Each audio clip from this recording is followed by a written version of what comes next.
Boa tarde a todos e bem-vindos a este painel sobre o tema da liderança de género. O meu nome é Maria João Ribeirinho, sou sócia da McKinsey além da minha vida profissional como consultora nas áreas de energia e infraestrutura, tenho grande interesse pelo tema da diversidade de género, em particular na liderança, e, portanto, obrigada pelo convite para estar aqui. Daqui a pouco apresento-vos também os nossos painelistas. Vou partilhar algumas ideias convosco daquilo que tem sido o trabalho que a McKinsey tem desenvolvido sobre a diversidade de género e depois, se calhar, partimos para uma discussão com o painel. Desde 2007, a McKinsey tem vindo a fazer muito trabalho e muitos estudos sobre o tema da diversidade de género, em particular na liderança das empresas. E publicamos uma série de estudos que chamamos Women Matter, Power of Parity, uma série de estudos em que procuramos dar uma visão o mais objetiva possível sobre este tema e tentar ser factuais naquilo que é o debate, indo um pouco para além daquilo que é o debate ético ou de princípios e pensando também naquilo que é o impacto económico da diversidade de género. Então, hoje vou partilhar convosco alguns temas que acho que podem ser interessantes para iniciar o nosso debate aqui.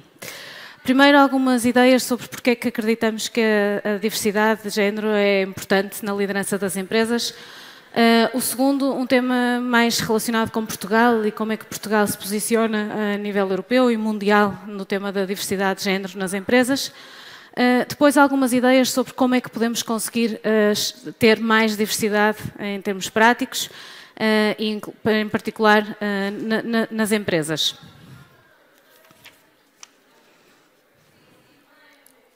Bom, o primeiro tema que nos ocupa e que nos preocupa sobre a diversidade é porque é que isto é importante e qual é o impacto económico da diversidade de género.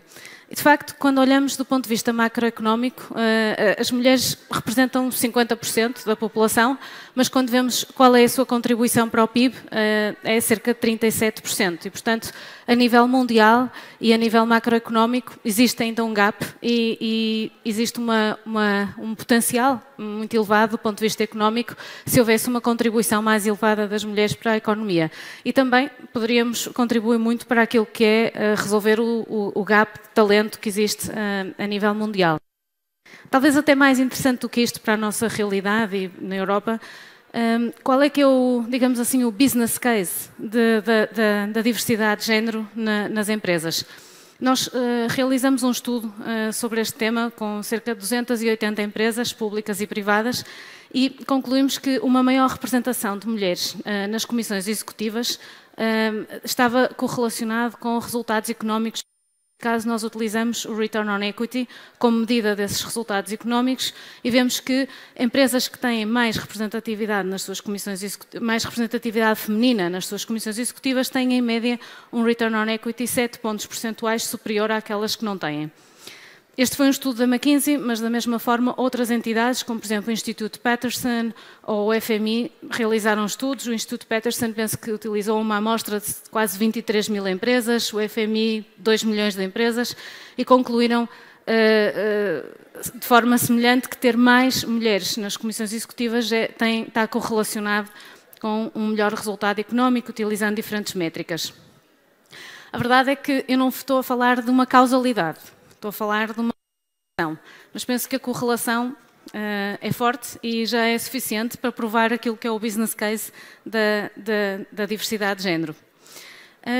Um outro estudo que realizamos, e mais especificamente sobre a correlação entre a diversidade nas empresas e os resultados financeiros, conclui que em termos de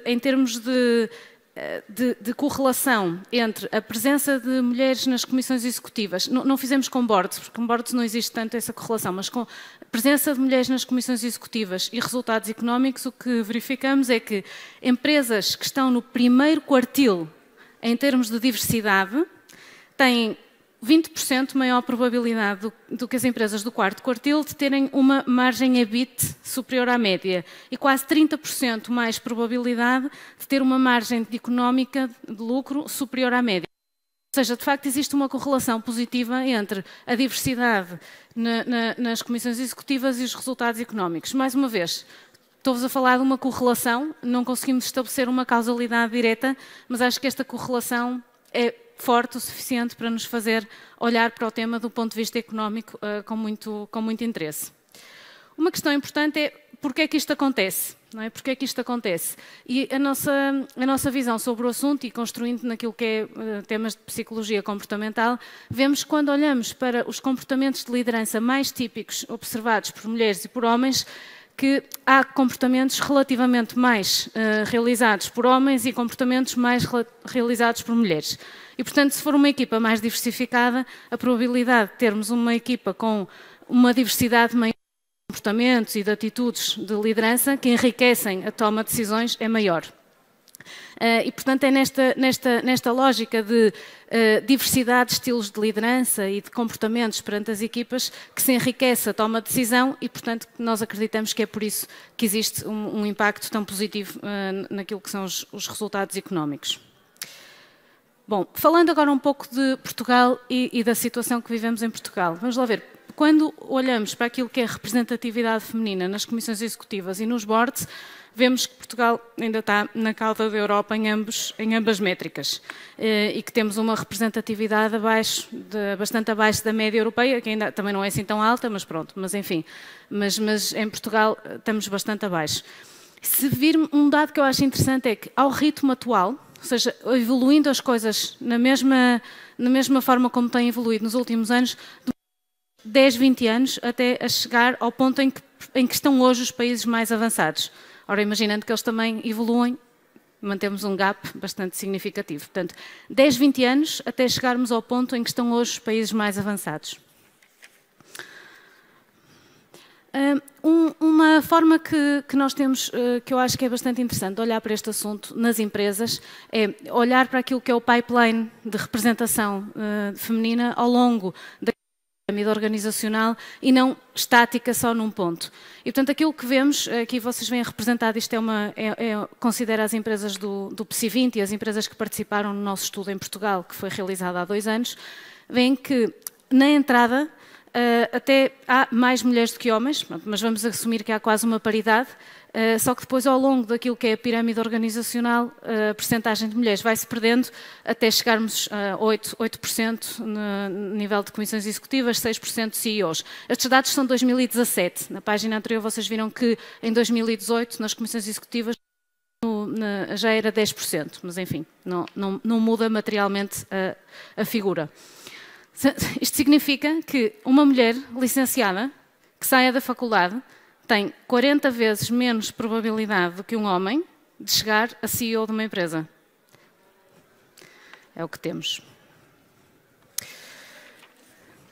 Então, porquê? Eu acho que o interessante aqui é porquê. Porquê é que isto é assim? E acho que há uma série de barreiras, não é? Uma série de barreiras de natureza muito diferente. Há temas corporativos, há pessoais perante o sucesso, há temas de lifestyle e culturais, enfim, há uma série de obstáculos e de razões e podemos ficar aqui muito tempo a discutir porque é que isto é assim. Acho que há dois temas que acho que são particularmente importantes. Estes são dados de Portugal, vocês veem que são surveys feito a empresas do PSI 20 em Portugal.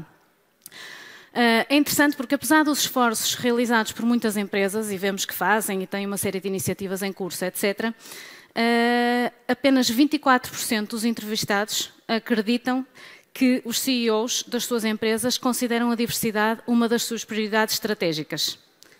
Portanto, apenas 24% dos entrevistados, homens e mulheres, com uma representatividade muito grande naquilo que são as empresas do PSI 20, apenas 1/4 acreditam que realmente isto é, apesar das iniciativas em curso, isso é mesmo uma prioridade do CEO. E depois há outro tema que eu acho que é bastante... Portanto, a agenda, isto ainda não está verdadeiramente... Está na agenda, mas não existe uma crença generalizada por parte das pessoas de que isto é realmente uma prioridade estratégica para as empresas. Por outro lado, eu acho que existe um conjunto de barreiras que também é importante referenciar relativas à organização social, porque o facto é que as mulheres tendem a dedicar muito mais tempo às tarefas domésticas do que os homens, e em Portugal o gap é muito, muito grande. Aliás, há vários estudos que mostram que o gap de tempo dedicado por mulheres e homens às tarefas domésticas é um dos mais elevados na Europa. Bom, queria-vos deixar também com algumas ideias sobre aquilo que vemos noutros países que são para o sucesso, digamos assim. Nós criamos uma coisa que chamamos um score de paridade de género, que inclui uma série de indicadores, desde gap salarial, presença nos boards, presença nas comissões executivas, tem uma série de indicadores, e quando olhamos e fazemos um ranking, vemos que Portugal, como não poderia deixar de ser pelos números que vimos antes, está bastante mal posicionado neste ranking de paridade de género. E quando olhamos para os países que estão melhor posicionados, vemos que, por um lado, temos os Estados Unidos e depois aquilo que são os países nórdicos. E quando olhamos para as práticas, aquilo que é realizado, há modelos bastante diferentes, porque enquanto que os Estados Unidos e, de certa forma, o Reino Unido têm evoluído positivamente neste campo, muito através do advocacy e através da iniciativa das empresas para melhorar a situação, os países nórdicos têm feito essa evolução muito mais através de práticas fundamentais e regulação, cotas, etc. A questão é que não existe uma receita para o sucesso, não é? E nós vemos melhores práticas, tanto do ponto de vista de iniciativa privada, empresas que põem em marcha planos completos de iniciativas para melhorar a diversidade numa série de dimensões, como muitos países que têm iniciativas de advocacy, que são iniciativas empresas e de instituições sociais e instituições de ensino, etc., que promovem o reconhecimento público do assunto e que promovem o debate, para além de falar de uma série de práticas governamentais, de apoio às famílias, etc. Enfim, não existe, de facto, é um problema complexo e, como todos os problemas complexos, não tem uma solução única.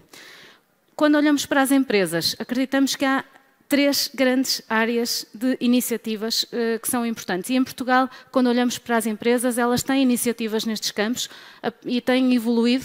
Nós fizemos este questionário em 2012 e em 2017 e vemos alguma evolução, ainda se calhar não é a evolução desejada, mas há iniciativas em curso, do ponto de vista de alguns temas que acho que são particularmente importantes nestas iniciativas.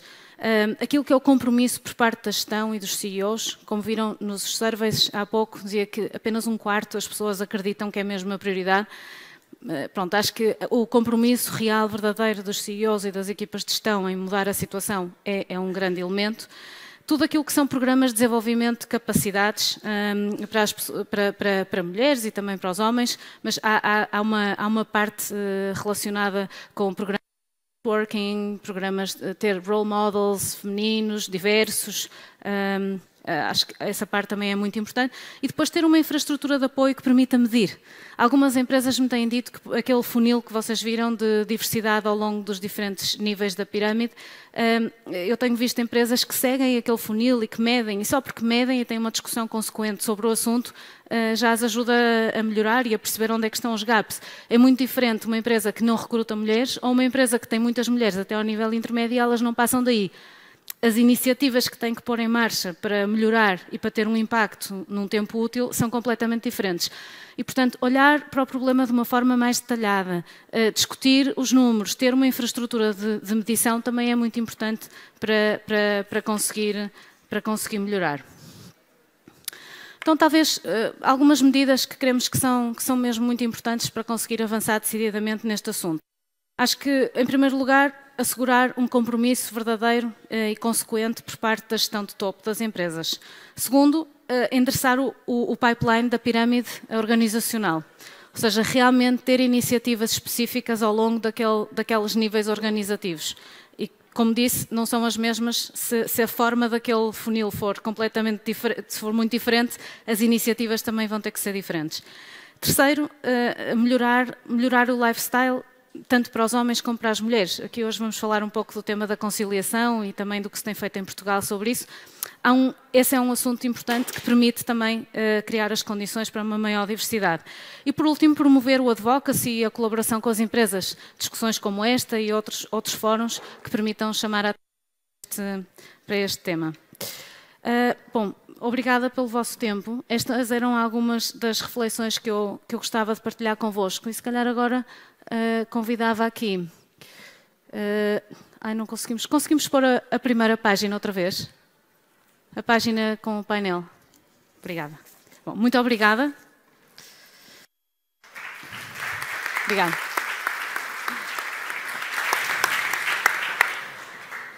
Bom, se calhar convidava-vos a apresentarem-se brevemente. Se queres começar? Então, posso começar. Antes de mais, obrigada pelo convite. Rita, sou diretora-geral da Adega Maior, faz parte do Grupo Delta. E depois o resto vou falando ao longo do caminho, está bem? Muito bem. Boa tarde, eu sou Tiago Azevedo, sou CIO na OutSystems e também falaremos mais sobre o tópico daqui a pouco.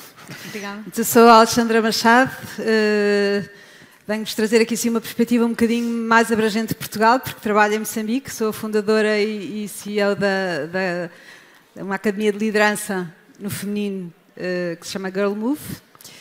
É uma perspectiva muito diferente, mas com muitos vasos comunicantes e, portanto, acho que pode ser um enriquecimento que vamos abordar futuramente.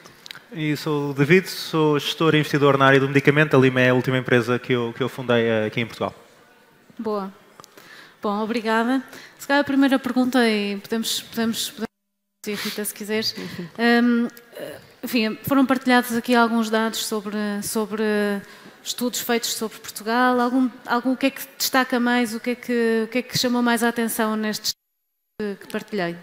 Eu já não me surpreendo muito, porque já não é uma realidade com a qual tenho assistido a várias apresentações. Talvez o que me surpreenda mais é que não haja uma evolução mais rápida. E isso também tem a ver com questões, eu acho que o estudo está bastante completo.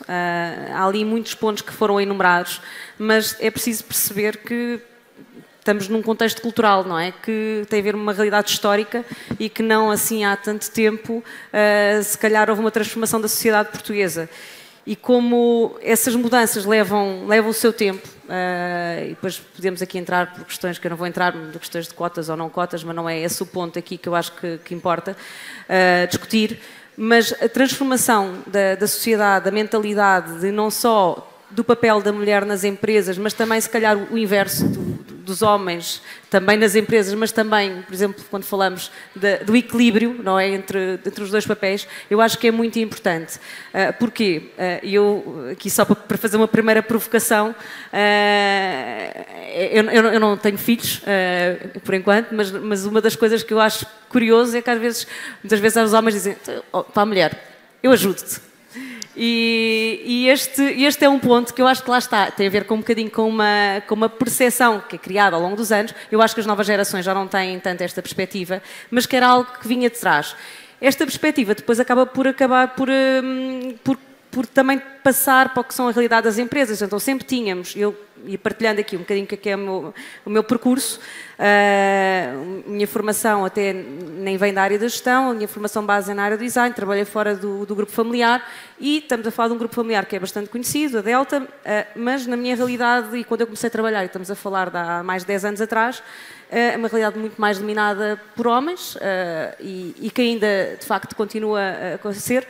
Mas eu não vejo isso como uma coisa... A mim nunca me causou qualquer transtorno, atenção. Eu acho que é muito importante pôr logo aqui este ponto no primeiro I, que é... Eu não vejo qualquer problema em haver... Acho que é importante a diversidade. Agora, é preciso haver este equilíbrio do papel do homem e da mulher, de fazer inclusão. E acho que do ponto de vista, e só para também falar aqui, avançar aqui um bocadinho no que é a minha perspectiva, é muito importante saber onde é que estamos. E vocês falaram ali que é importante que nós percebermos, porque às vezes o tema não é relevante, mas hoje em dia as mulheres já têm tantas coisas, já é tudo igual, mas há muitas diferenças ainda. Há pequenas diferenças que até são bastante subtis, há diferenças salariais, há depois essas diferenças na forma de progressão, porque é que é o A, porque é que é o B, até de questões de meritocracia, e aí quando entramos na meritocracia nem estamos só a falar se é uma questão de homem e mulher, até dentro dos mesmos géneros eu acho que isso pode ser um ponto que se coloque. Por isso eu diria, começar com a educação, explicar o porquê que este tema é importante e mostrar até estes dados são extremamente importantes para dizer, ok, esta diversidade, e não estou a falar só de género, estou a falar de diversidade maior possível, porque traz riqueza para dentro das organizações, dá perspectiva e espelha o que é a sociedade. E esse ponto é importante. Começar aqui pela educação, desde as gerações mais novas, depois dentro das empresas. E isto é um trabalho que não é um trabalho, isto é uma maratona, é uma coisa de longo prazo. Se começarmos por aí, e depois obviamente o tal compromisso, perceber o porquê, onde é que cada empresa está, é preciso medir, e às vezes o grande problema é que é uma realidade que nós não queremos medir. Isto é um assunto de mulheres, e eu acho que é bom, e por isso saúde que tenhamos aqui homens neste painel, acho que é extremamente positivo, porque os homens têm que fazer parte da conversa, não é uma conversa entre mulheres, porque não é um tema de mulheres, é um tema da sociedade. Tiago. Aquilo que me surpreendeu mais foi um bocadinho como a Rita, o facto de ainda estarmos tão longe. Eu tenho uma mulher que trabalha, tenho 2 filhas e 2 rapazes e vou ter mais uma terceira menina, e faz-me um bocado de confusão pensar que vamos ter cerca de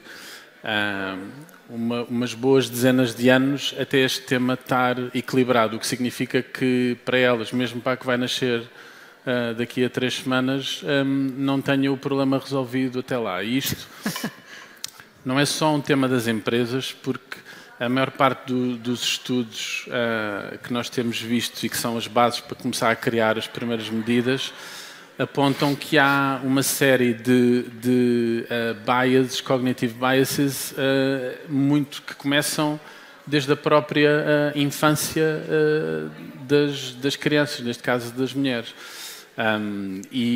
Portanto, nós temos que mudar a discriminação logo nessa altura e ir acompanhando ao longo do tempo. Pela entrada na universidade e pela saída já vimos que está mais ou menos bem encaminhado. A seguir temos que começar a trabalhar os drops que temos no pipeline de carreira, que muitos deles são motivados pela falta de confiança, pela dificuldade, pela própria discriminação em processos de promoção, etc. E, portanto, daí começar a trabalhar muito mais tarde. Portanto, aquilo que me espantou mais foi, de facto, a lentidão que temos tido nos últimos anos, que pensávamos que íamos estar a progredir a uma velocidade muito maior. Alexandra. Muito bem, então eu começo por dizer que o estudo não me surpreende, porque esta tem sido a minha vida já há mais de 6 anos e, portanto, já até conhecia o estudo. Vou abordar numa outra perspectiva, portanto, o que é que o estudo me confirma, não é? E eu acho que há aqui um aspecto muito importante, que é o primeiro slide da Maria João, em que nos diz que o mundo estaria com mais de 12 trilhões de dólares como acréscimo ao PIB no mundo, se existisse, e não é paridade de género, não é? Porque, tanto quanto sei, se fosse paridade, o número não era 12, mas era 28. Portanto, o 12 é o best in practices in the region.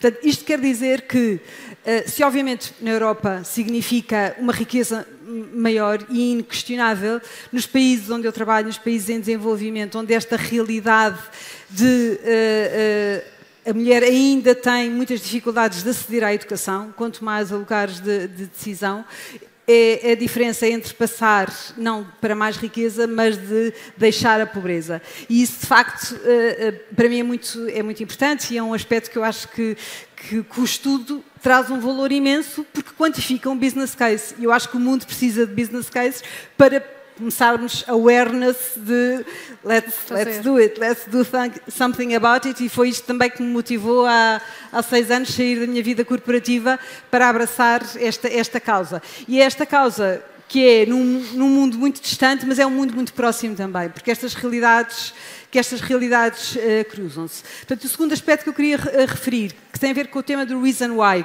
que a Maria João fala aqui assim no estudo, e fala aqui várias barreiras, não é? Das barreiras corporativas, das barreiras culturais e das barreiras pessoais. E eu projeto um bocadinho para a minha vivência em Moçambique, como sabem, é um dos países mais pobres do mundo, onde a maternidade infantil, o abandono escolar, tudo isto é altíssimo, e esta é de facto a causa para um ciclo de pobreza planeada.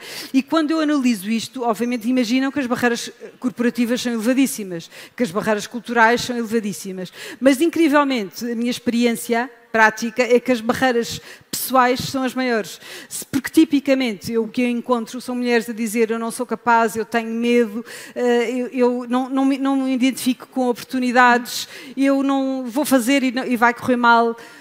Eu creio que isto não se passa só em Moçambique, não é? Eu acho que se vocês fizerem esta analogia, tipicamente a mulher tem um conjunto de características que traz um valor acrescentado para o mundo importantíssimo, mas tem também outras características, que é esta característica da perfeição, esta característica de eu só dou um passo quando eu tenho tudo completamente dominado e assegurado, e isto faz ao terceiro ponto, que é o tema da estratégia. Porque há imensos fatores importantes para trabalharmos neste assunto, para trabalharmos neste business case, porque temos um business case, mas se nós efetivamente não pusermos a estratégia naquilo que é o mais importante, e se o mais importante é que as mulheres têm que querer fazer parte, o tema da escolha, não é? As mulheres têm que fazer esta escolha, inclusivamente a própria escolha do marido, não é? Que é muito importante, não é? A escolha do marido para poder garantir que isto... E as mulheres têm que fazer isso. E se toda a estratégia que nós trabalharmos não tiver em consideração de que a mulher queira fazer esta escolha, que a mulher sinta propósito maior, encontrar na liderança um destino e um propósito que faça sentido, para além do ser mãe, que é o principal. Eu lembro muitas vezes que quando fui a primeira vez a Moçambique, disseram-me, sabe, Alexandra, aqui em Moçambique, o bem maior de uma mulher é ser mãe. E eu olhei para aqui, mas para mim, eu sou portuguesa lá na Europa e o bem maior é ser mãe. E, portanto, não é isso que está aqui em causa, é este propósito maior, exatamente por ser mãe, a responsabilidade que eu tenho. E deixo para mais discussões futuras. David. Eu, se calhar, começava por dizer, a Maria João passou um slide à frente com os setores e eu sou daquele setor que está stuck in the middle, pharma. E isto é uma realidade muito grande, não me surpreende de todas as conclusões do estudo, mas eu, se calhar, partilhava a minha própria experiência de contar, me apercebi que isto era um problema de facto.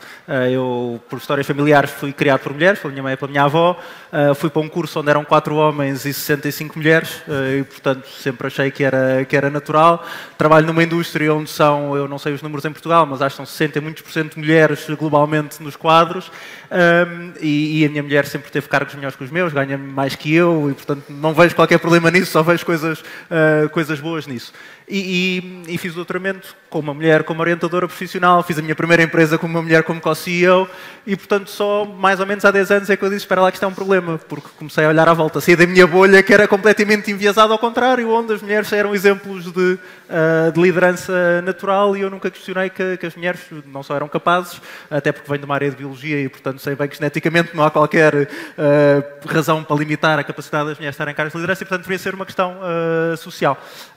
E desde aí comecei a perceber que eu acho que se focarmos em Portugal, nós temos uma herança, nós já falámos de várias coisas, quer da pobreza, mas também não falámos da matriz judaico-cristã, que faz durante centenas de anos, criou um papel diferenciado para os géneros com base numa série de crenças que não têm grande fundamento nem biológico, nem científico, nem social, hoje em dia, e que eu acho que nós estamos a ver uma consequência natural disso. Como estamos a ver uma consequência diferente, que é, o painel também se poderia chamar Empowering Diversity como um todo, e diversity ser idade, etnia, orientação sexual e para além do género.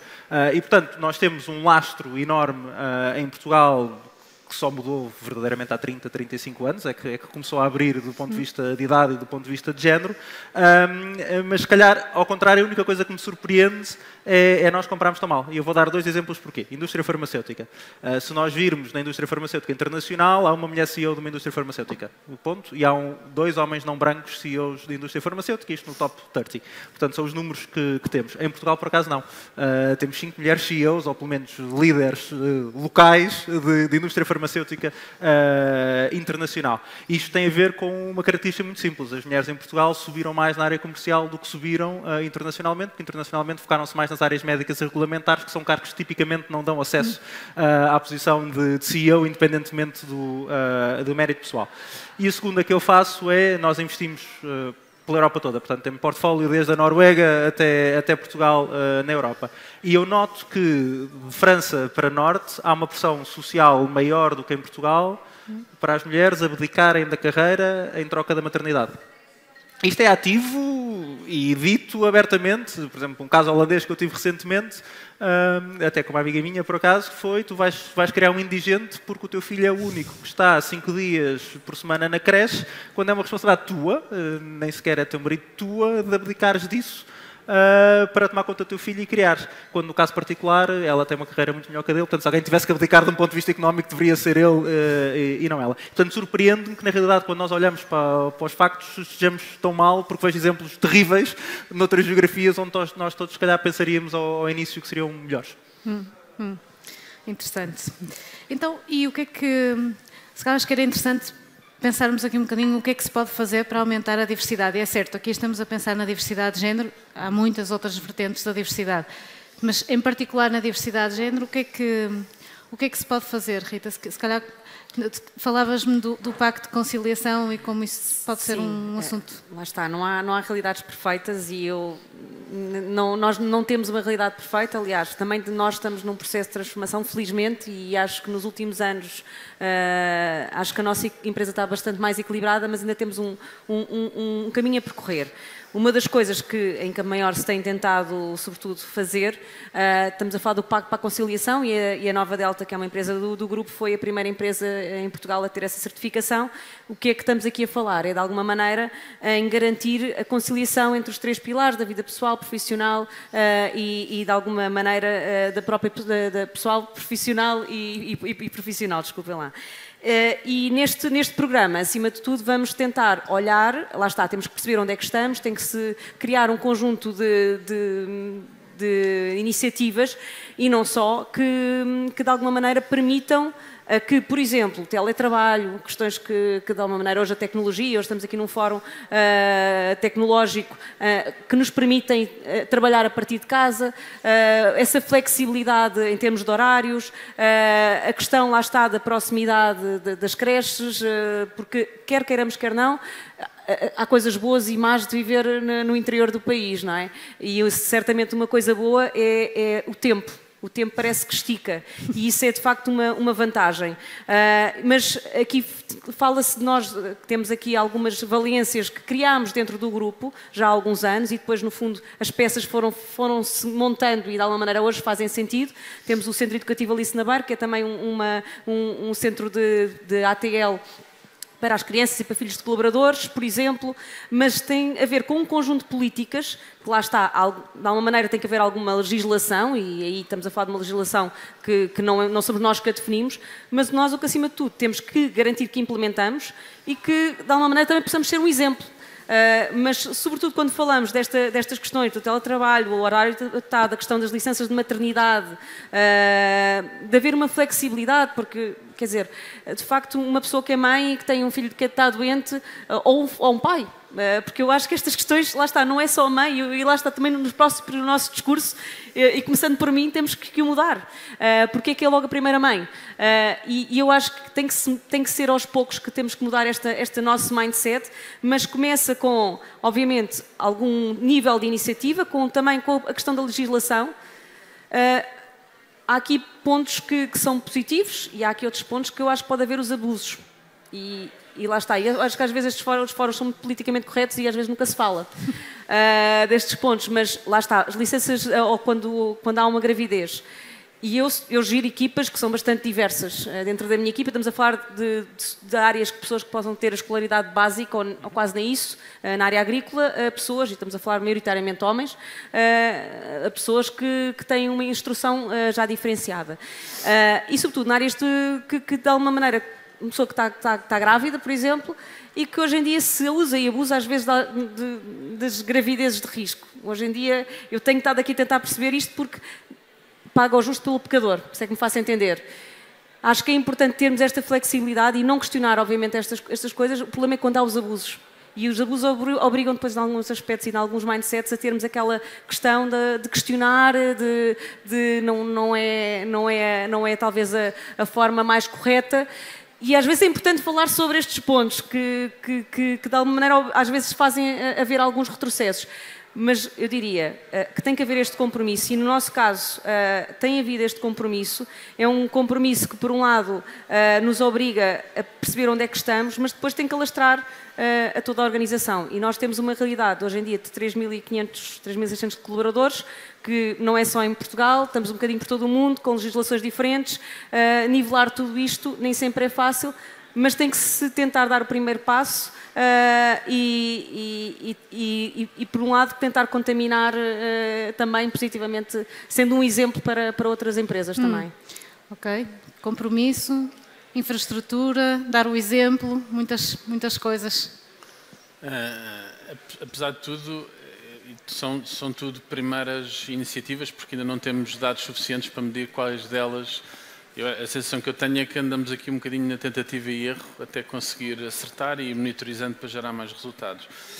Mas em linha com estas medidas que a Rita falou e com outras que também estavam no estudo, apesar de nas entrevistas às mulheres não são exatamente aquelas que elas valorizam como importantes, no fundo elas estão preocupadas com o estímulo intelectual e com a oportunidade de fazer coisas diferentes, isso é que as motiva no trabalho, mas estas medidas permitem que de facto elas consigam endereçar, elas e qualquer pessoa consiga endereçar essas mesmas medidas. Eu juntava só uma, toca com estas questões da gravidez e também com o tema da assistência à família, que é, há muitas pessoas, e neste caso agora que estamos aqui a falar de mulheres, que veem as suas carreiras ameaçadas ou porque vão ter um filho, ou porque têm que se ausentar por períodos longos por assistência à família. E quando eu estou a falar de assistência à família, não estou a falar só de uma febre ou de uma gripe, estou a falar de situações em que, por vezes, as pessoas têm que ir lutar pela vida dos filhos. Eu tive recentemente, há cerca de poucos anos atrás, uma diretora que trabalhava diretamente comigo, que teve um ano ausente para poder tratar de uma insuficiência renal da filha dela, que tinha 4 anos, e voltou para o mesmo lugar, com a mesma equipa, com os desafios renovados e com a mudança natural que aconteceu durante esse ano. Esta situação não é muito comum pela troca de experiências que eu faço aqui em Portugal. O normal seria chegar e o lugar dela já está preenchido por outra pessoa qualquer, e isto acontece até em baixas de maternidade. Assim é impossível conseguir trabalhar quaisquer uma daquelas métricas. Não faz, é normal que se encontre trabalho temporário para cobrir estas ausências, mas não definitivo. Não faz sentido nenhum uma pessoa ir de licença e quando voltar o seu lugar já não existe, vai para uma equipa nova, muda para o outro lado. Não é, e muitas vezes sem qualquer transição ou acompanhamento. Das últimas medidas que eu notei mais, estas foram as que mais me impressionaram, porque depois não vale a pena estarmos a trabalhar nestas estatísticas todas. Estas são coisas core que se têm que resolver dentro das empresas. Alexandra? Então, partilhar aqui dois conceitos que eu acho que funcionam muito bem connosco e que acho que há transferências de aprendizagem também interessantes para Portugal. Dois conceitos, um deles tem a ver com modelos de referência e outros tem a ver com experiências de liderança transformadora. Em relação ao tema de modelos de referência, para vos dizer, de facto trabalho com uma nova geração de mulheres já licenciadas, que estão a iniciar agora o seu mercado de trabalho. E a palavra que elas detestam é Women Empowerment, não é? Ou by the way, o nome disto. E porquê? Mas quando eles perguntam, mas o que é? Porque o power, não é? O tema power está associado a um estilo de liderança que elas tipicamente revêem como masculino, tipicamente veem como corrupção, tipicamente veem como autoritário, é um bocadinho a realidade que elas veem e, portanto, quando se fala deste... O Women Empowerment é o pior que pode existir, que é a mulher a tentar ser o homem, não é? E, portanto, e mulher tentar ser o homem é o pior das coisas, não é? Portanto, é ótimo que a mulher seja como seja. E o que é que de facto nós fazemos e que tem sido bem sucedido na nossa aprendizagem? O que nós proporcionamos a estas jovens é uma experiência de elas próprias têm modelos de referência, modelos de referência de uma liderança inspiradora e transformadora, e elas também são modelos de referência para miúdas mais novas que vivem tipicamente, que estão ali nos 12 anos e que são em Moçambique, estão ali no limiar de abandonarem a escola, de serem vítimas de casamento prematuro e maternidade.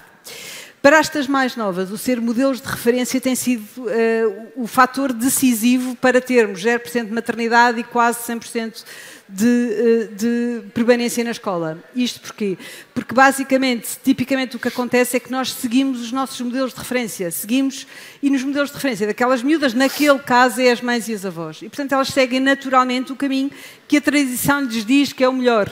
Portanto, quando elas de repente entram em contacto com outras miúdas que podiam ser como elas, mas que têm horizontes e perspectivas diferentes, todo o mundo se lhes abre. Isso é um aspecto. O tema é o tema do transformador, do propósito. É que as mais velhas deixam imenso propósito às mais novas, porque deixam imenso efeito, não é? Porque lhes proporcionam que a vida pode ser completamente diferente, mas o efeito transformador é muito maior nelas, porque elas efetivamente quebram-lhes aquelas coisas de que eu não sou capaz de fazer nada, eu não sou capaz de mudar o mundo. Não, elas são efetivamente capazes de mudar o mundo. Elas são capazes de mudar a vida de milhares de raparigas com que elas lidam. E, portanto, eu acho que estes dois modelos que têm vindo a resultar muito no meu trabalho em Moçambique, acho que têm imensa também transferência de aprendizagem para Portugal. Que modelos de referência nós hoje, porque lembra-se que eu faço muito este paralelismo de que eu acho que o que é mesmo importante é que a mulher queira, não é? E para a mulher querer, ela tem que ter modelos de referência que se inspire. Para a mulher querer, ela tem que encontrar um propósito maior daquilo que faz. E, portanto, estes dois conceitos acho que são para mim muito importantes em qualquer estratégia de trabalhar este business case. Eu, se calhar, pegava em dois pontos diferentes.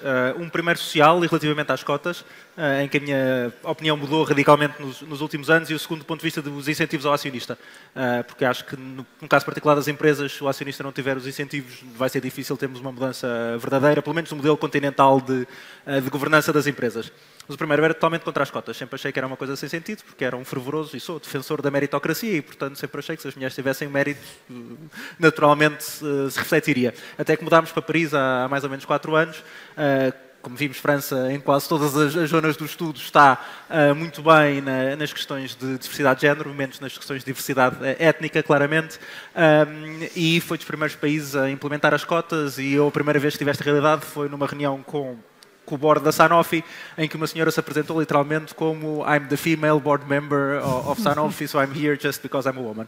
E eu fiquei assim a olhar, e ela depois riu-se, mas obviamente viu o currículo, estava lá porque era mulher, mas obviamente porque tinha todo um currículo que justificava que fosse aquela mulher a ocupar aquele cargo.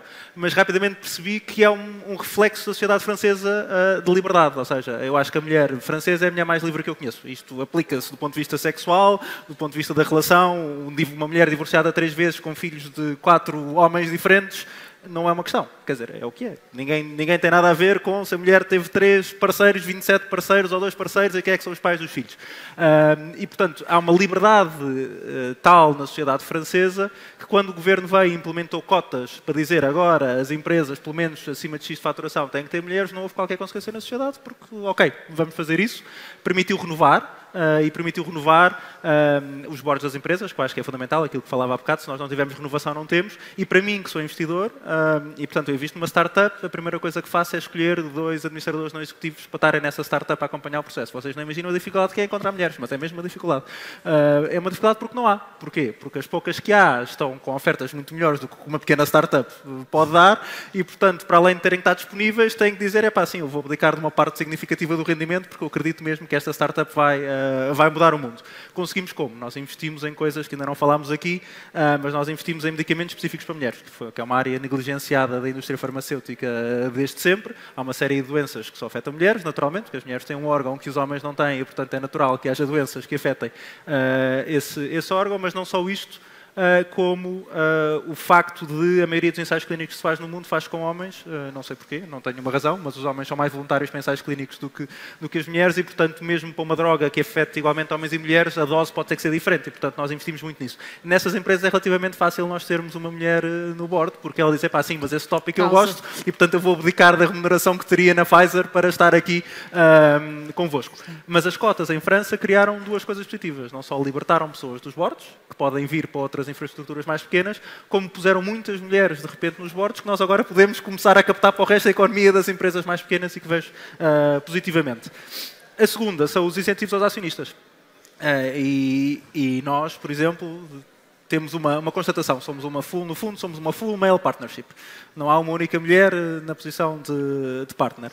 Mas, por algum motivo, que eu não sei explicar, somos o fundo que investe em mais empresas lideradas por mulheres na área da saúde na Europa.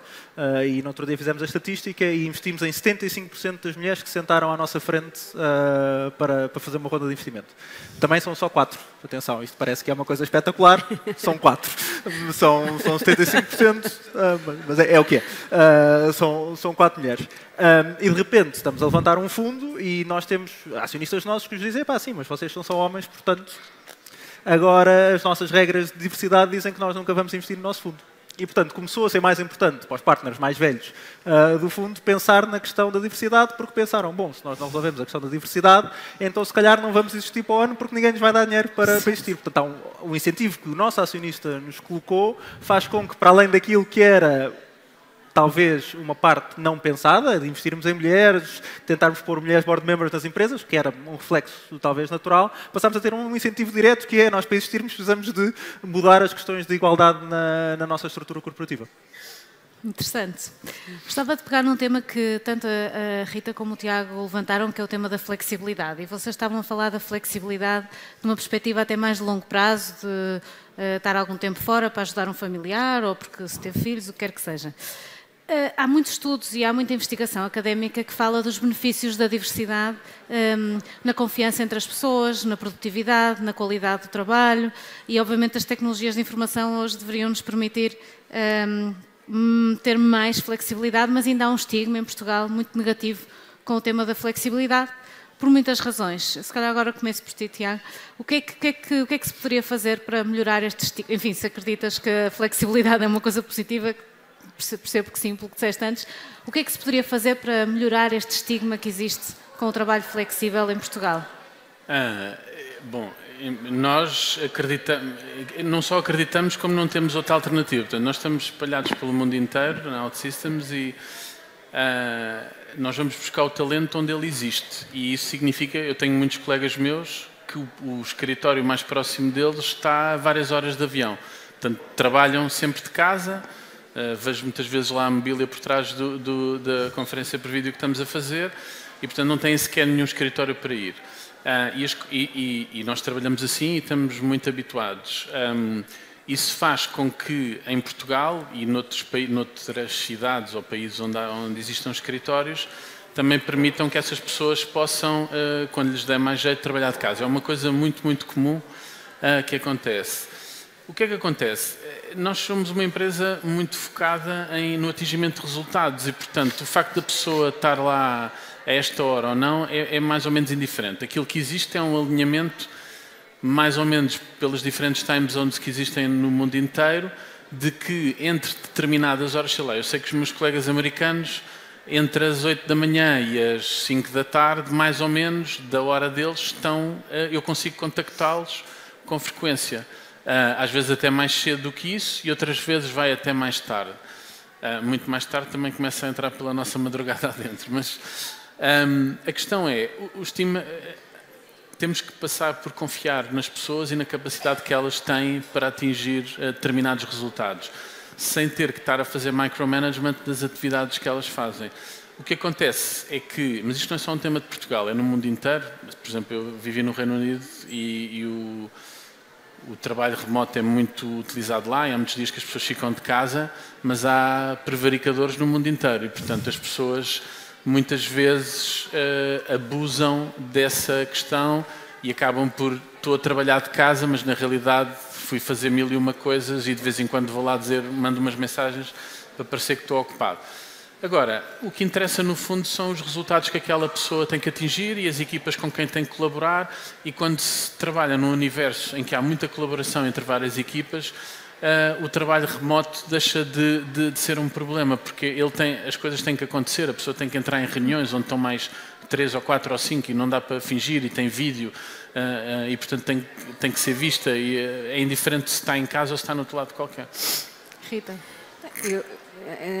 A minha linha de pensamento é exatamente a mesma. Eu acho que tem que haver cada vez mais liberdade, mas também responsabilidade. Eu, acima de tudo, quero ter equipas em quem eu possa confiar.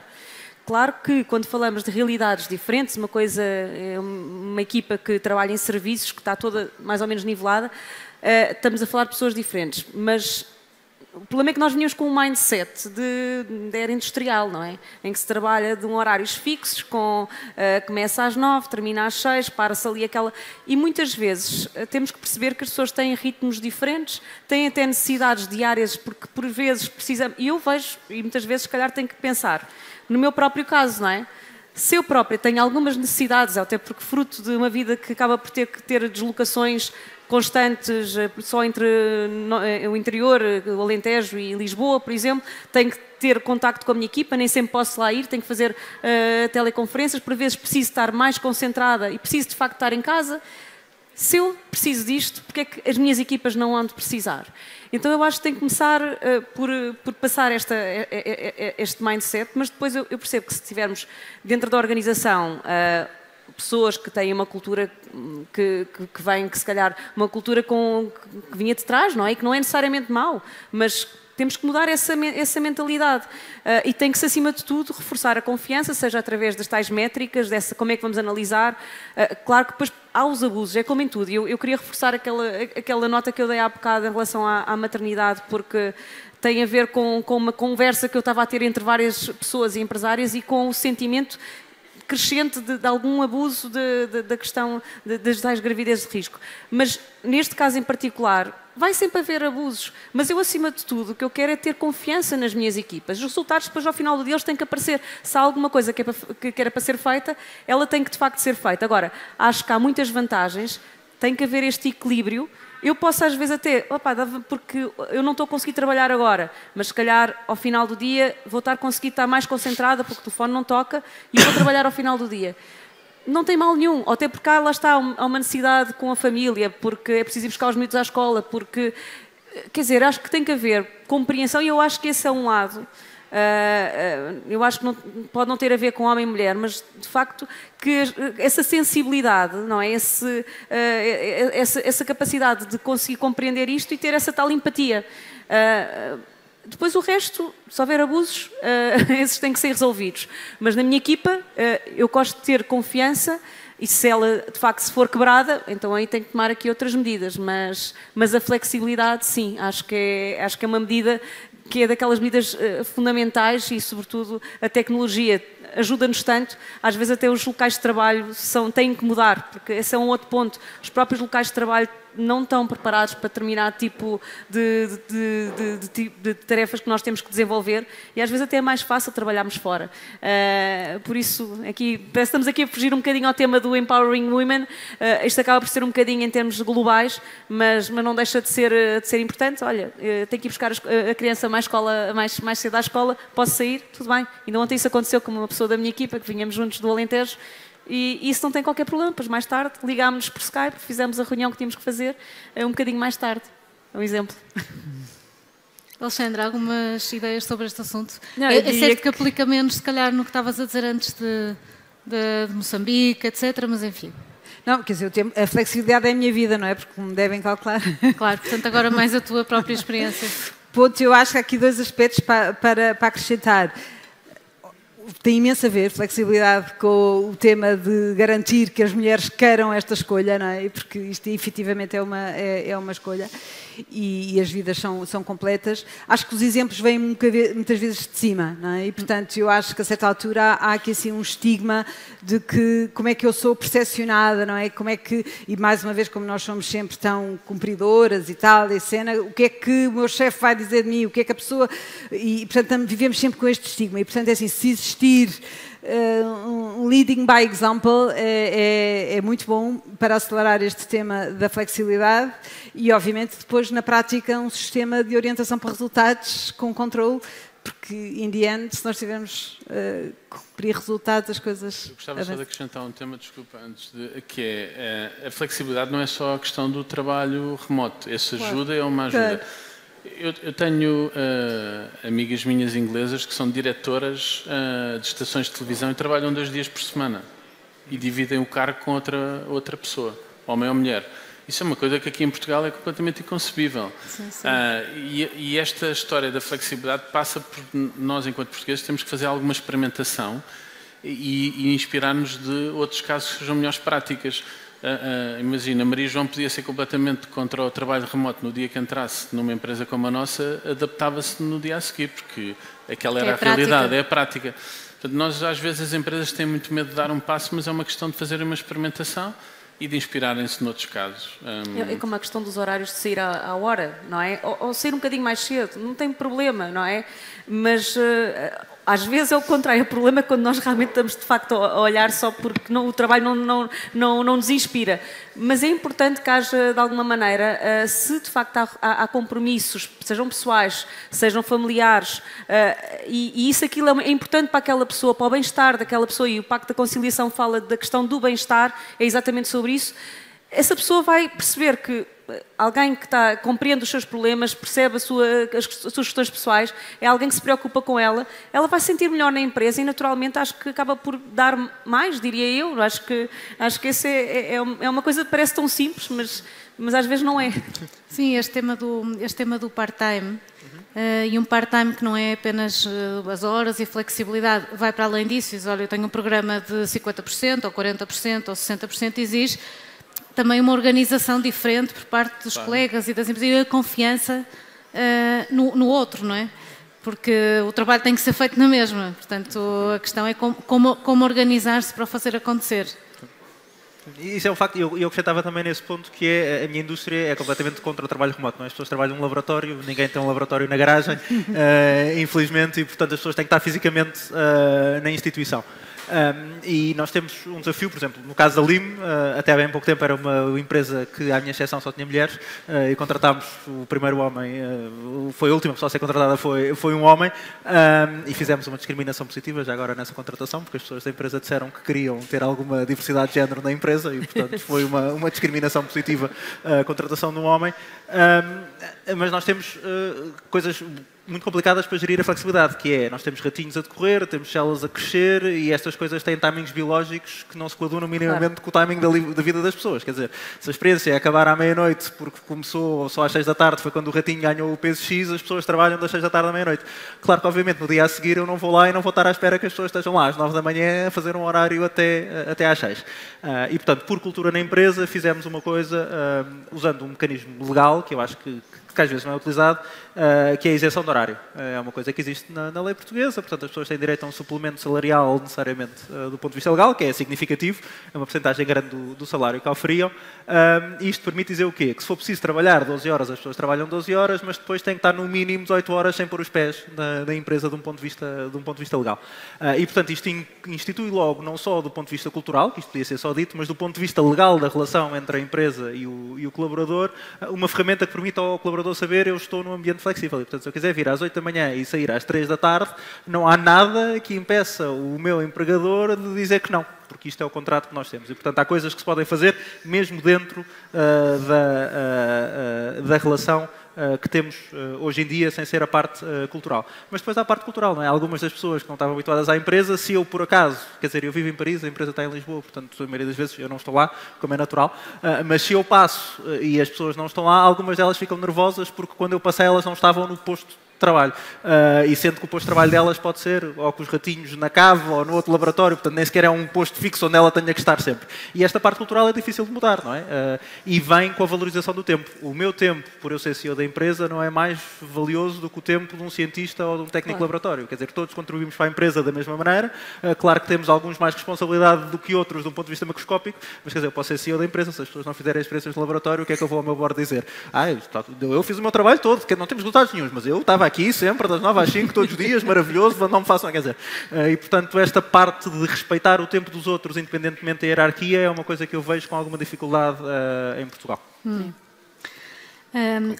Alguma coisa que vocês acham que se pudesse fazer, para além do exemplo, não é cada um de nós dar o exemplo, podia-se fazer alguma coisa do ponto de vista público para reduzir esse estigma? Porque em todos vocês, de uma forma ou outra, referiram que, enfim, pessoalmente, tentam dar passos no sentido de promover a flexibilidade de diferentes formas, mas a verdade é que em Portugal parece que ainda estamos longe disso. O que é que se poderia fazer publicamente, ou não sei se politicamente ou em conjunto, para melhorar esse estigma? Algumas ideias sobre esse assunto? Eventualmente há uma coisa que é a colaboração entre empresas. Eu acho que aqui em Portugal há muito ir ver o que é que o outro está a fazer para eu copiar e passar a fazer também.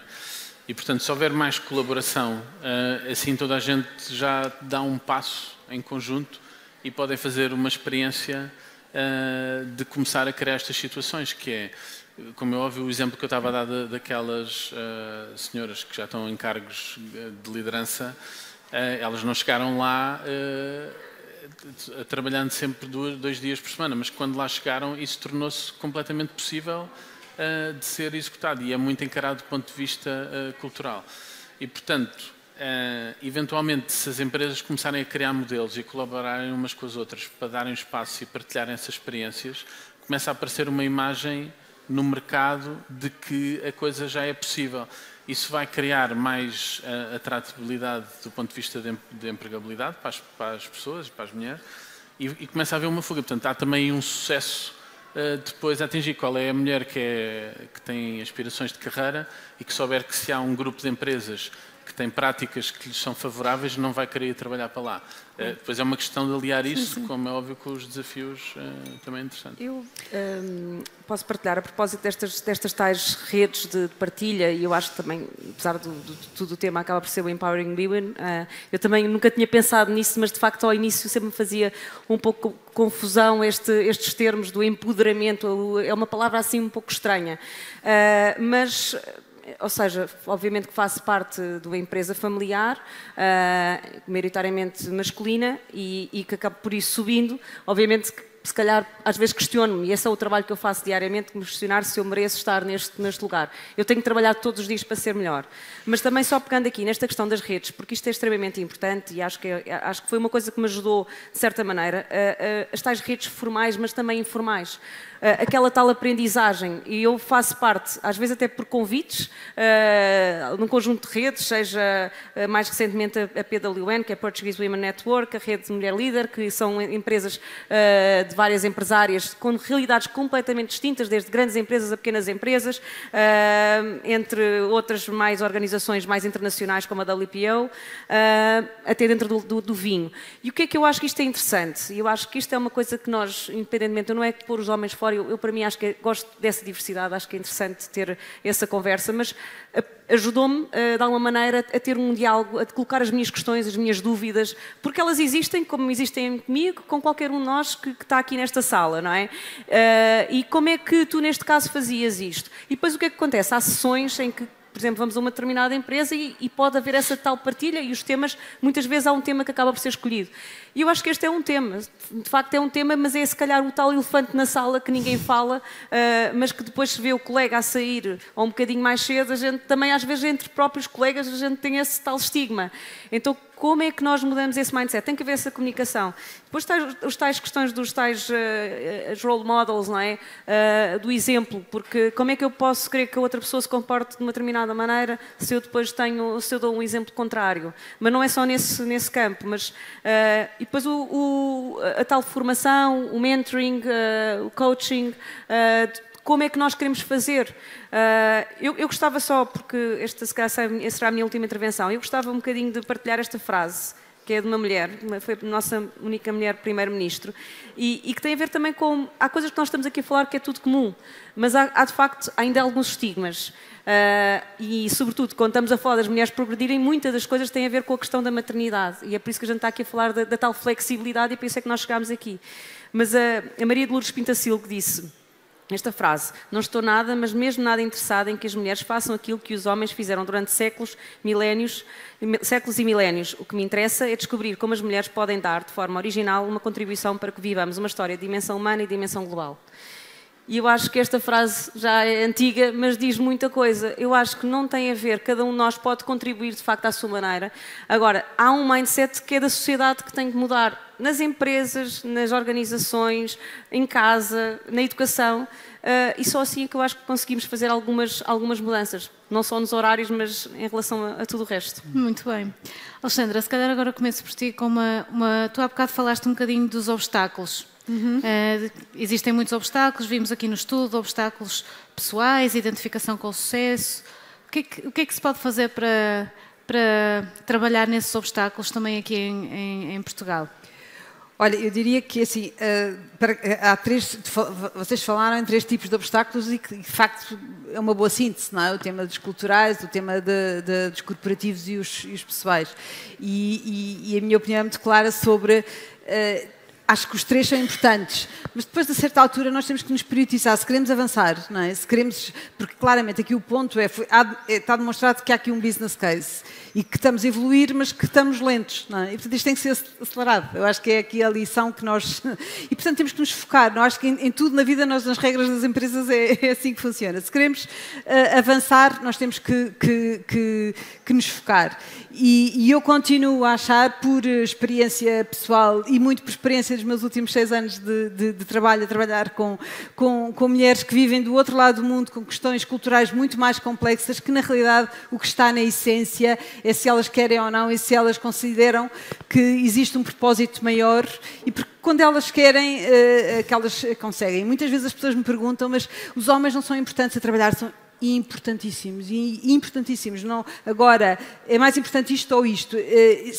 No limite são as 2 coisas, mas se eu tiver que existir uma, não há nenhum homem que apoie se uma criança não quiser, se uma mulher não quiser. Estás a ver? E, portanto, eu continuo nesta questão de que são barreiras, estas estratégias têm que ser trabalhadas em função das barreiras, as barreiras diferem de empresa para empresa, nós temos que saber identificar quais são as principais, mas eu tendo a sentir que isto é comum ao nível do universo. Uma coisa, mas muitas vezes as barreiras são autoimpostas pelas próprias claro, mulheres. Claro, exatamente. O tal síndrome do impostor, dizer eu não sou capaz, mas eles vão-me descobrir, não é? Eles vão-me descobrir, qualquer dia vão-me descobrir.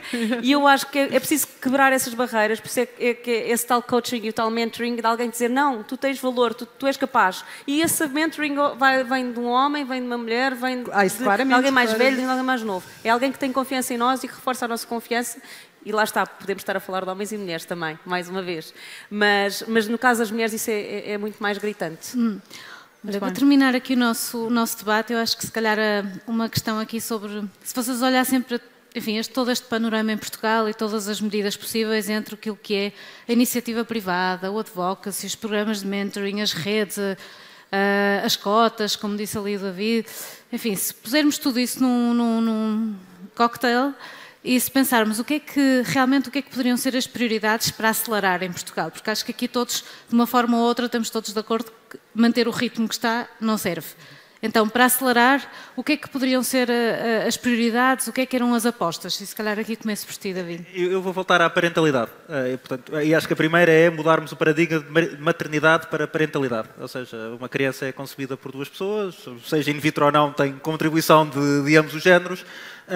E, portanto, nunca podemos ver a parentalidade como algo individual. E eu acho que há medidas concretas que poderiam fazer maravilhas. Por exemplo, igualdade nas licenças de maternidade. Ou seja, nós hoje em dia temos uma opção, quer dizer, sempre ainda com a mulher favorecida do ponto de vista do tempo que legalmente pode tirar para dedicar à família face ao homem, mas se nós estivéssemos numa verdadeira questão de igualdade, quando um casal tem um filho, ambos saíam da empresa pelo mesmo tempo. Seja 6 meses, seja 9, não interessa o tempo, mas saíam do ambiente profissional pelo mesmo tempo. E, portanto, esta assimetria que se cria naturalmente com a parentalidade entre o homem e a mulher, pelo desaparecimento do posto de trabalho, e não quer dizer que não volte para o mesmo lugar, só dá progressão. Está 6 meses fora, está 6 meses atrasada face à pessoa que teve mais 6 meses. Então, na consultoria, é claro, há um time clock para a progressão, portanto, quem está, independentemente de género. E, portanto, isto criava, há de início, uma igualdade entre homens e mulheres na questão da igualdade, que eu acho que pode ser resolvida, do ponto de vista legislativo, rapidamente, e que acho que não teria grande oposição social. Muito bem. Rita. Em relação a essas questões, bem, eu acho que este de facto a parte de legislação, mas a aplicabilidade, porque depois podemos legislar e de facto já está a haver passos nesse sentido, mas como é que nós conseguimos controlar? E eu acho que tentar perceber quais é que são estes tais indicadores, como é que nós os podemos medir, haver uma educação nesse sentido dentro das próprias empresas, como é que isso se faz? Obviamente cada um pode fazer por si, mas estes programas, eu acho que, como falei no início, este tal Pacto para a Conciliação tem de facto um conjunto de medidas e é uma certificação, e quer queiramos, quer não, indiretamente, esse tipo de certificações acrescentam valor para a organização, nem que seja indireto, isso é importante, depois traduz-se em valor. Obviamente que determinados acionistas, se perceberem que este lado da inclusão e da diversidade é uma mais-valia, nem que seja do ponto de vista económico, isso também é um ponto que nos levará a advogar. Mas eu diria que a aplicabilidade, a mudança de legislação, mas também como é que vamos medir a sua aplicabilidade dentro das organizações, que eu acho que é importante também. Tiago. Eu acho que estas medidas são todas complementares e fazem todas sentido. Eu acho que há aqui um tema educacional que era importante, e há bocado a Alexandra falou nas mulheres que escolhem um parceiro ideal, etc. Eu acho que há aqui um ponto de vista educacional que começa em casa. E portanto, isto pode tocar mulheres já na força de trabalho, que são as nossas esposas, entre aspas, e outras que estão potencialmente a entrar, que serão, se calhar, as nossas filhas. E nesse ponto de vista, há aqui uma questão educacional que é fazê-las acreditar que é possível. Não é só em ajudar nas tarefas em casa, mas é verdadeiramente a patrocinar e a garantir que elas conseguem e que vão à luta. Eu fico super chocado quando ouço, às vezes, determinadas opções de carreira ou de trabalho serem dadas a uma das minhas filhas completamente medíocres, que a um rapaz jamais seriam dados. Eu acho isso, para mim é chocante, quer dizer, elas devem aspirar a chegar o mais longe possível. A minha filha, que ainda não nasceu, o primeiro body dela diz I don't want to be a princess, I want to be a CEO. E eu acho que esse é o espírito que eu quero que elas tenham e que tenham até dirigir. Mas para isso não chega eu só dar-lhes esse tipo de incentivos. Tem que ser, toda a sociedade tem que trabalhar nesse molde. Não chega às empresas ou com as direções de recursos humanos e de pessoas estarem a fazerem programas e medidas, se depois toda a gente ao lado, ninguém acredita naquilo, ou então só as mulheres é que acreditam. Claro. Eu acho que tem que haver uma componente educacional da sociedade em geral, em acreditar que aliás, os dados estão ali, quer dizer, o mundo é melhor, ou seja em return on equity, ou em margem, em profit, ou não sei o que, está lá as medidas. Portanto, só quem não quiser ver é que não vai acreditar nessas mudanças. Eu pessoalmente acredito que o equilíbrio... E é importante ter mais homens a advogarem um bocadinho por estas causas, porque é diferente ser uma mulher a falar em benefício próprio do que ser um homem a falar destas causas. Mas eu acho é verdade que faz diferença. E um homem que tem para filhas... serem mulheres a dias... Diz que um homem que tem filhas, mulheres... Do marido. Do marido, exato. Para mim estava a questão. Têm que ser autónomas financeiramente, independentes e capazes de contribuir na mesma medida ou mais do que o próprio parceiro ou parceira. Então vocês já viram que só em 2020 viram a coleção das Barbies. Agora as Barbies têm Barbies profissões. Antes eram as princesas e não sei o quê. E agora as Barbies também têm Barbie dentista. E é uma coisa muito inovadora. É uma Barbie dentista, uma coisa incrível, veterinária. Alexandre. É verdade. Um trabalho tipicamente quando eu chegava, as miúdas só queriam ser freiras, porque era a única profissão que elas conheciam fora da mãe delas, portanto era ser freiras. Eu tendo a concordar, eu, by the way, tenho 3 rapazes, portanto tenciono deixar de testemunhar os meus filhos. Eu tendo a concordar de que é uma educação da sociedade no seu todo e que cada empresa tem que fazer o seu caminho e que não temos que estar à espera necessariamente de políticas do Estado, apesar de também concordar com elas. E também, eu já falei muito dos temas de modelos de referência, acrescenta a importância do sentido de propósito que hoje em dia cada vez mais se trabalha nas empresas e o quanto isso é importante também para uma mulher, mas para um homem também, não é? O ter um reason why, de facto, nós lutarmos por, ajuda muito mais a querermos. Boa. Muito obrigada. Quem diz portanto, as que estão em crescimento, diz também as mulheres, não é? Nós temos que ser capazes de acreditar. Eu acho que primeiro começa por patrocinar claramente a ascensão das nossas mulheres e saber abdicar às vezes também de algumas coisas que nós próprios homens podemos ter na nossa carreira profissional para as poder patrocinar a elas e elas conseguirem chegar onde precisam. Posso só partilhar uma história rápida? Rápida, 2 minutos, meio 30 segundos. É todo teu, só um minuto e meio. 30 segundos. Não, é uma história rápida, que é, uma vez um homem numa sala cheia de mulheres, e ele dizia assim, e aquela era uma sala normalmente de um board, e ele chegou e disse assim, bem, eu agora sei aquilo que vocês sentem, porque mas normalmente somos numa sala cheia de homens. Mas ele disse, olha, agora eu sei o que vocês sentem. E às vezes é preciso pôr-nos na pele do outro para tentar perceber o que é que os outros sentem e para haver de facto este equilíbrio e esta empatia. É verdade. Bom, ótimas ideias. Obrigada pela participação e obrigada por terem estado aqui. Obrigada.